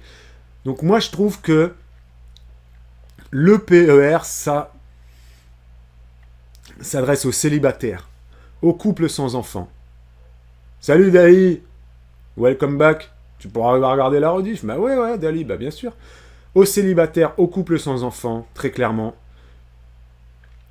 qui gagnent au moins 28 000 euros par an. Donc, 28 000 euros par an, c'est pas de gros salaire, hein. 28 000 euros par an, ça fait quoi? Parce que quand on dit des fois, quand on parle de revenus à l'année, ça parle pas aux gens. 28 000 euros par an, ça fait, voilà, t'es dans les 2000, quoi. Dans les 2000, plus ou moins, quoi, tu vois. Être dans la fameuse tranche de 30%, voilà. Et est-ce que si on a des enfants, ouvrir un PER, c'est forcément intéressant? Bah là encore, ça dépend de ses revenus.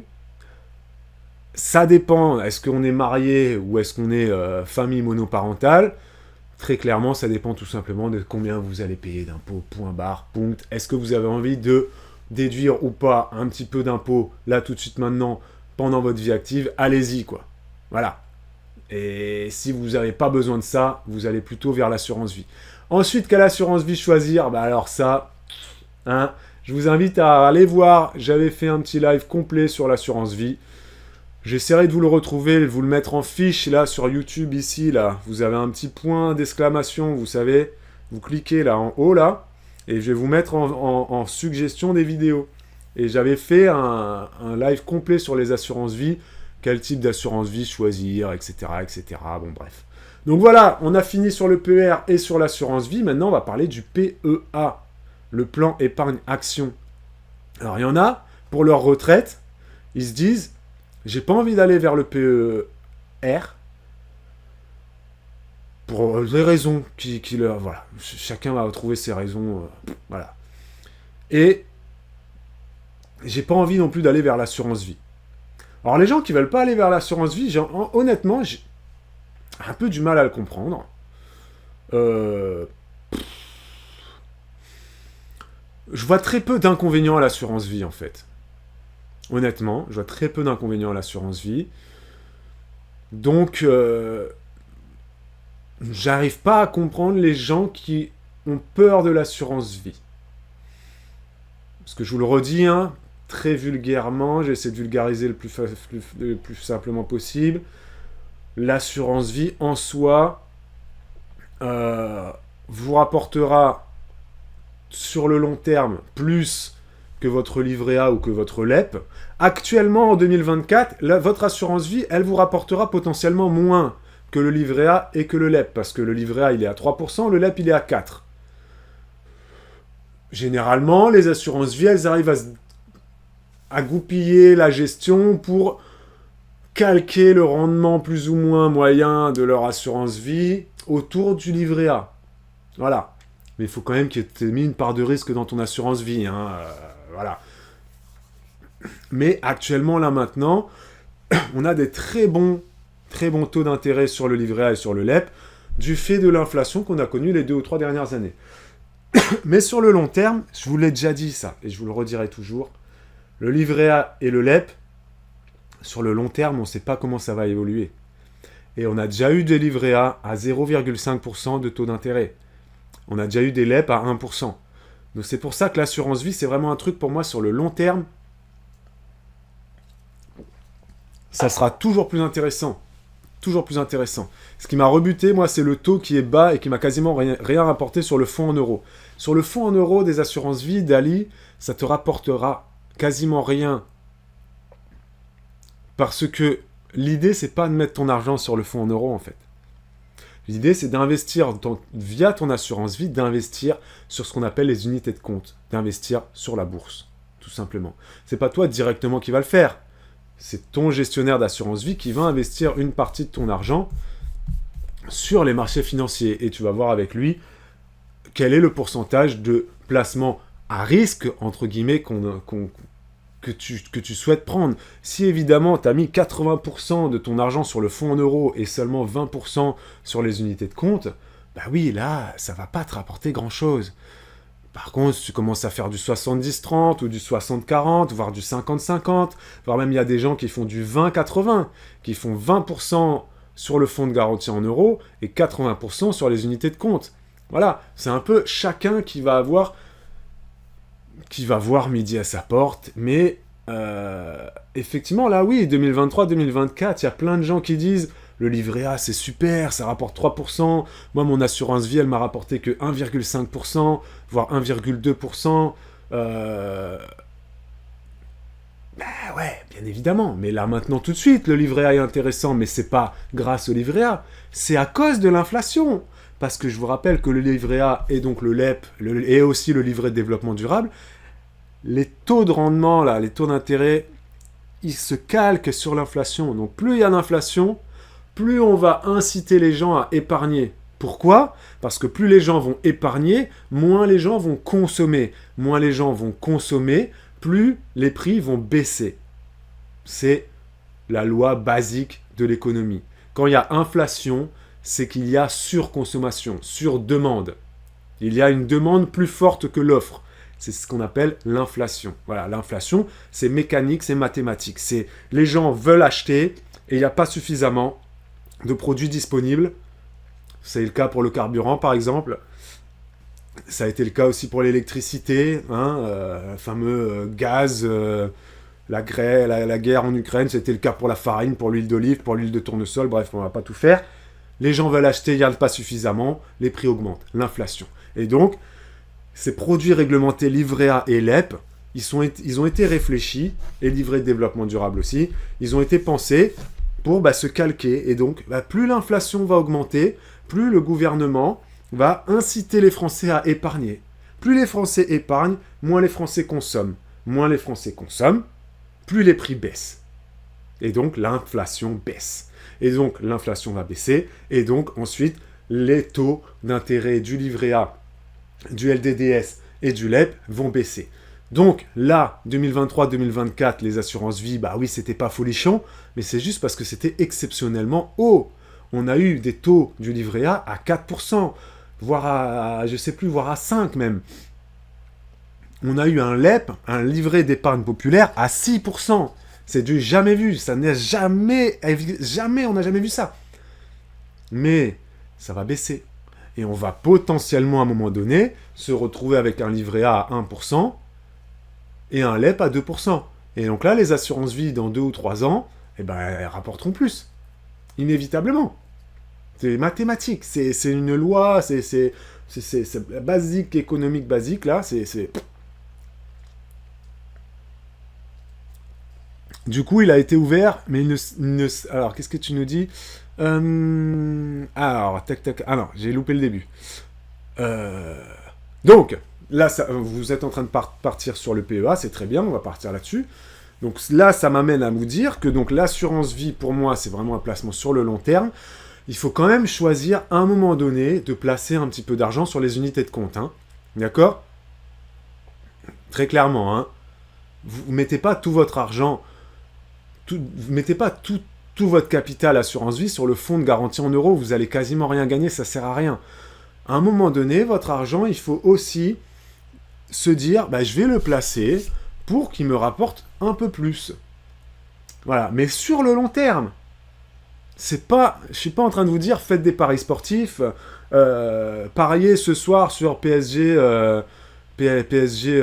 Dortmund, mettez 10 000 euros sur PSG Dortmund et Kylian Mbappé va marquer un but. Non, pas du tout. Et je suis pas non plus en train de vous dire, achetez la crypto-monnaie HOC machin, parce que cette crypto-monnaie, elle va faire x100 dans un mois et vous allez pouvoir... non, non. Quand je vous dis sur l'assurance vie, placez un petit peu de votre argent sur les unités de compte, c'est pour avoir un rendement un peu plus intéressant. Voilà. Parce que vous, plus tard, à un moment donné, vous allez aussi avoir besoin de sous, et c'est toujours intéressant d'avoir un rendement de 3, 4, 5% sur le long terme, plutôt que de stagner sur des 1% du livret A, parce que je vous le redis, là, le livret A, il est à 3, le LEP, il est à 4, mais ça va redescendre. Ne prenez pas pour argent comptant ce taux incroyable qu'on a eu, je vous le dis et je vous le redis, ok ? Donc PEA, c'est quoi? Plan épargne action, c'est un produit d'épargne qui vise à favoriser l'investissement boursier sur les marchés européens. Voilà, via votre PEA, vous n'allez pas pouvoir acheter d'actions Amazon ou Tesla par exemple. Bon, même si vous pouvez le faire de façon détournée via les ETF, mais ça c'est autre chose, c'est trop compliqué, on ne va pas parler de ça. Le PEA, vous pouvez acheter des actions sur les marchés européens. Ok? Ça vous permet, le PEA, de vous constituer un capital. C'est du long terme. Ok? C'est du long terme. De vous constituer un capital ou une rente viagère, une rente que vous avez versée tous les mois, avec une fiscalité intéressante. Quelle est sa fiscalité?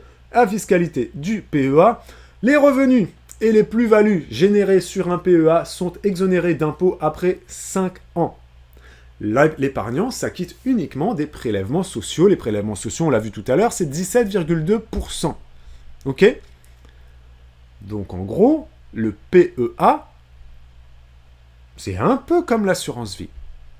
Fiscalement parlant, le PEA, il est encore plus intéressant parce que vous êtes exonéré d'impôts après 5 ans de détention du PEA, alors que l'assurance vie, c'est après 8 ans. Non, j'ai loupé. 8 ans, voilà. Après 8 ans. Vous avez toujours 17,2% à payer. Voilà, mais ça, c'est partout, c'est tout le temps.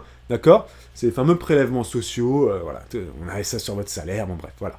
Le PEA, ma banque m'en a fait ouvrir un quand j'avais 18 ans. Je savais même pas ce que c'était. Maintenant, il faut que je trouve la motive pour le fermer. Normalement, il te coûte rien, ton PEA, un Maza. Pareil, mon chéri a ouvert un PEA et le banquier à l'époque lui avait dit « Si vous gagnez au loto, vous pourrez placer dessus et vous ne serez pas imposable. » Sauf que mon chéri ne joue pas au loto. Il l'a ouvert à l'époque, mais il ne connaissait pas l'utilité. Moi, c'est pareil, j'avais ouvert un PEA à 18 ans. Je comprenais pas l'utilité du PEA jusqu'à ce que je veuille commencer à placer de l'argent en bourse.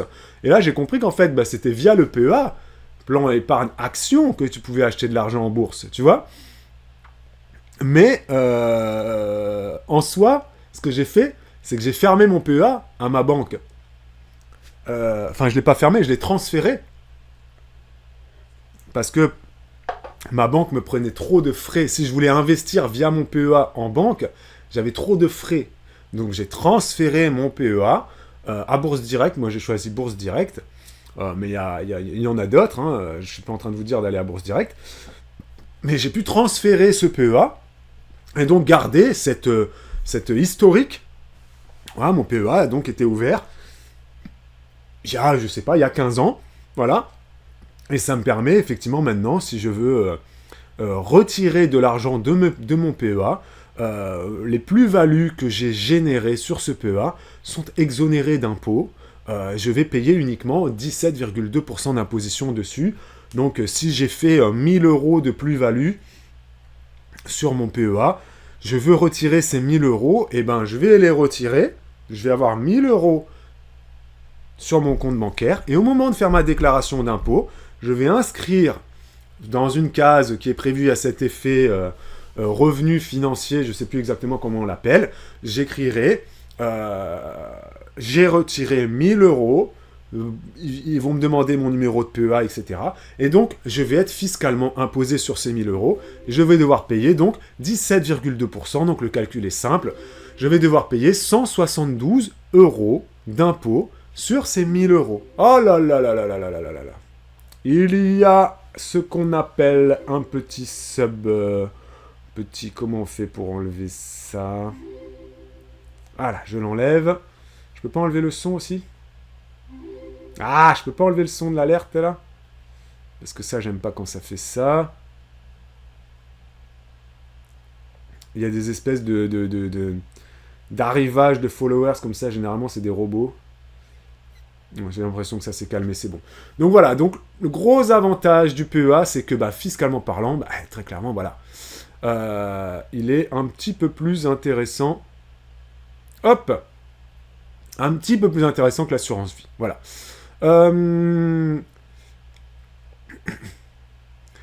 Pareil, il a eu la même démarche que toi, chéri, il a transféré aussi son PEA chez Bourse Direct. Voilà, donc au final, on peut pas dire que le banquier, c'était un mauvais banquier. Le fait de vous dire, ouvrez un PEA tout de suite, vous, ça vous coûte rien. Lui, le conseiller bancaire, peut-être qu'il va avoir une petite prime, parce que peut-être qu'il a des objectifs d'ouverture de PEA, et que le siège social de la banque lui a dit tous les 30 PEA ouverts, tu as tant de primes, j'en sais rien, peut-être. Mais vous, ça vous coûte rien. Ouvrir un PEA, ça coûte rien. Hein. Vous n'êtes pas obligé de verser de l'argent dessus, ça coûte rien, voilà. Et ensuite, vous pouvez le transférer. Donc voilà. J'ai plus d'eau, il va falloir que j'y aille. Pas mauvais banquier, mais pourquoi parler de gagner au loto? Oui, non, c'est vrai qu'effectivement, c'est pas forcément le meilleur conseil de dire à quelqu'un, si tu gagnes au loto, tu vas tout placer sur ton PEA. Mais donc, très clairement, le PEA, c'est un placement financier, retenez-le, qui est fiscalement très intéressant. Et qu'est-ce qu'on peut faire via son PEA? Concrètement, quelle est la différence entre le PEA et l'assurance vie? Parce qu'en soi, c'est plus ou moins kiff-kiff. Hein. Franchement, c'est vraiment quasiment du kiff-kiff. Hein. Tu peux faire presque la même chose. Mais il y a des points de différence quand même. Je vous dis ça juste après la pub, les amis. Mais oui, bien sûr. Oui, dans 1 minute 30. Voilà, la pub commence bientôt. C'est écrit là pour moi. C'est pas écrit là pour vous. Hein. Et si vous gagnez au loto, qu'est-ce que vous faites de votre argent? Est-ce que vous mettez tout sur le PEA, tout sur l'assurance vie? Est-ce que vous achetez des maisons? On avait déjà fait un live là-dessus. Il y avait une abonnée qui avait gagné 500 000 euros. Elle avait touché un héritage de 500 000 euros. Je vais vous mettre aussi la vidéo ici. Et on avait discuté de ça. Quoi faire avec 500 000 euros si 500 000 euros vous tombent dessus comme ça, vous gagnez au loto, vous avez un héritage. Elle savait pas du tout. Et donc cela, et je me rappelle, il était très intéressant. On avait parlé de plein de choses. Donc si vous êtes sur YouTube, vous cliquez là. Je vous essaierai peut-être de la mettre là si j'y pense. Si j'y pense pas, vous cliquez, vous allez sur la chaîne et vous cherchez elle gagne 500 000 euros, un truc comme ça. Vous avez ça sur les miniatures. Vous trouverez ça très facilement dans la playlist argent. Voilà, on revient. Enfin, je reviens tout de suite. Après 2 minutes, voilà, petite pub. Allez, à tout de suite les loulous. Ok. De retour. Merci à vous d'avoir regardé cette petite publicité. Merci beaucoup. Si je gagne au loto, j'achète ma maison directe. Faut jouer au loto, effectivement, pour gagner au loto. Donc, on terminera en conclusion là-dessus. Donc, PEA et assurance vie. Donc là encore, c'est des contrats qui sont complémentaires. Très clairement. Grosse différence, c'est que l'avantage fiscal sur le PEA, c'est à partir de 5 ans de détention. Pour l'assurance vie, c'est à partir de 8 ans. L'inconvénient du PEA, c'est qu'il est plafonné. 150 000 euros maximum. Vous pouvez verser maximum 150 000 euros sur un PEA. Donc selon les profils, ça peut être un problème. L'assurance vie, c'est pas du tout plafonné. Il y a des gens, ils ont 1 million d'euros sur leur assurance vie. Hein. Donc vous allez me dire 150 000 euros, tout le monde ne les a pas. Mais il y a des gens, à 45 ans, ils vont vendre une maison. Parce que les enfants sont grands, ils ont quitté le foyer. Voilà, tu prends des gens qui ont fait des enfants à 25 ans. À 45 ans, leurs enfants quittent le foyer familial. À 45 ans, ils se disent, qu'est-ce qu'on fait de cette maison? Les enfants sont plus là, la maison est trop grande, on a un peu les souvenirs, la nostalgie de la maison, ils sont plus là pour jouer dans le jardin, etc. Il y a plein de gens à 45 ans, 50 ans, qui vendent leur maison pour acheter plus petit. Donc, il se retrouve quand même avec un petit pécule, 150 000, 200 000, 250 000 euros. Voilà, on rembourse le crédit immobilier qui peut rester. Il nous restait 5 ans, 10 ans. Bon, voilà. Mais le PEA, c'est plafonné à 150 000 euros pour un PEA. Et vous pouvez également rajouter 75 000 euros sur ce qu'on appelle le PEA PME. Et donc, en tout, vous pouvez investir 225 000 euros sur ce produit d'épargne PEA et PEA PME. L'assurance vie, c'est pas plafonné. Voilà. Au niveau de la fiscalité, c'est très avantageux que ce soit PEA ou assurance vie. C'est vraiment très, très, très avantageux. Vous ne payez que les prélèvements sociaux, 17,2%. Et uniquement sur les plus-values. Ok? Ça, c'est très important à retenir. Ok? Les gains, les plus-values, sont imposés à hauteur de 17,2%. Ça, c'est très important à retenir. Ce n'est pas tout le capital. Hein, d'accord? Retenez bien ça. Si vous avez mis 100 000 euros sur votre PEA ou sur votre assurance vie, à un moment où vous allez les retirer, que ces 100 000 euros se sont transformés en 130 000 euros, voilà, je dis n'importe quoi, vous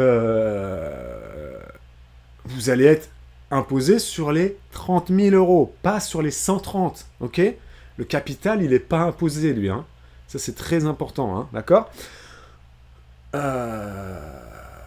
Un petit inconvénient de l'assurance vie que j'ai pas dit, quand même, c'est que selon la compagnie d'assurance vie que vous allez choisir, vous allez devoir vous acquitter d'éventuels frais de gestion. Des fois, il va y avoir des frais de gestion annuels, des fois, il va y avoir des frais sur versement, des fois, il va y avoir des frais... souvent, c'est des frais de gestion annuels et les frais sur versement. Des fois, il va y avoir des frais de dossier aussi. Il y a certaines compagnies d'assurance qui gèrent des assurances vie qui sont un petit peu pirates là-dessus, qui vont vous facturer des frais de dossier sur il va y avoir aussi des frais d'arbitrage. Si vous voulez des fois déplacer de l'argent de votre assurance vie vers d'une unité de compte à une autre, voilà. Mais il y en a qui sont quasiment sans frais. Voilà, faut bien choisir aussi. Sur le PEA, vous avez moins de frais quand même. Sur le PEA, vous allez avoir des frais de transaction, c'est quand vous achetez des actions, que vous en revendez, mais il y a quand même moins de frais sur le PEA. Et encore une fois, ça dépend de l'assurance vie. Il y a des assurances vie où il n'y a quasiment aussi aucun frais. Les assurances vie dites associatives, je vous en ai déjà reparlé pas mal, il n'y a quasiment aucun frais. Aucun frais de versement, aucun frais de gestion, et pas de frais d'arbitrage. Là où ils vont gagner de l'argent, c'est en fait sur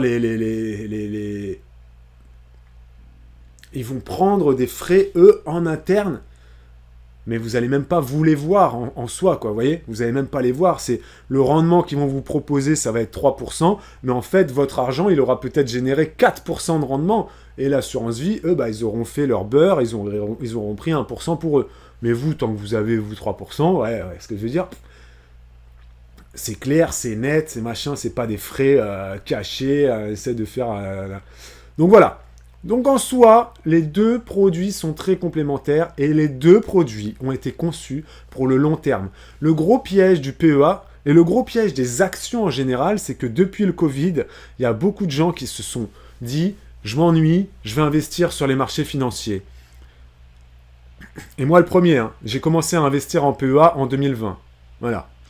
Parce qu'en fait, les marchés ont chuté, donc je me suis dit « ah, tout chute ». Plus personne achète rien, plus personne consomme. L'essence, on l'a payé, rappelez-vous, pendant le Covid, 1,20€, 1,20€ le samplon 95, bref, plus personne ne consommait rien, tu n'avais plus le droit de rien faire, tu pouvais plus sortir. Donc tout avait chuté, tout avait chuté. Donc je m'étais dit, comme plein de gens, je vais rentrer en bourse à ce moment-là. Voilà, c'est un peu ce que j'ai fait, je suis rentré, moi, voilà.